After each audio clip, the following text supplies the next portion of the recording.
Hello friends, my YouTube channel আশার আলোয় সবাইকে স্বাগতম। আজ একটি অন্যরকম ভিডিও নিয়ে আপনাদের সামনে হাজির হয়েছি। দেখতে থাকুন, সঙ্গে থাকুন, ভিডিওটি স্কিপ না করে পুরোটাই দেখুন। ভিডিওটি স্কিপ করলে ভিডিওর মধ্যে কিছু কথা আপনারা মিস করে যেতে পারেন, যা ভিডিওটি বুঝতে আপনাদের অসুবিধা হতে পারে। তাই আপনাদের কাছে অনুরোধ, ভিডিওটি স্কিপ না করে পুরোটাই দেখতে থাকুন, তাহলে বুঝতে পারবেন ভিডিওটি মূল বিষয়বস্তু। আজ বৈদ্যবাটি নিমাই তীর্থ ঘাটে কেন এত পুণ্যার্থীর সমাগম হয় তা আপনাদের জানাবো, এবং কী এই ঘাটের মাহাত্ম্য তা আপনাদের সামনে তুলে ধরব।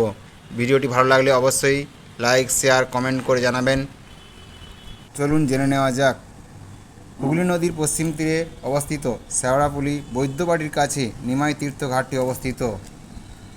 16 শতাব্দী তিব্বত দাস তার মনসামঙ্গল কাব্যে এই ঘাটের কথা উল্লেখ করেছেন, এবং আজ থেকে প্রায় 500 বছর আগে চৈতন্য মহাপ্রভু এই ঘাটে এসেছিলেন। উনি যেদিন এই ঘাটে উপস্থিত হয়েছিলেন, কথিত আছে ওই দিনই ওই ঘাটে অবস্থিত নিম গাছে চাপা ফুল ফুটেছিল। এছাড়াও কথিত আছে মা সারদা দেবী জয়রামবাটি অথবা কামারপুকুর থেকে দক্ষিণেশ্বর যাওয়ার জন্য এই ঘাটেই নৌকোয় উঠতেন, এবং মঙ্গল কাব্যে কবিকঙ্কন মুকুন্দরাম চক্রবর্তী এই ঘাটের কথা উল্লেখ করেছেন। এই ঘাটে রয়েছে বহু সাধক মনীষীদের পদধূলি। ওনাদের পদধূলিতে এই ঘাটটি একটি পূর্ণ ভূমিতে পরিণত হয়েছে।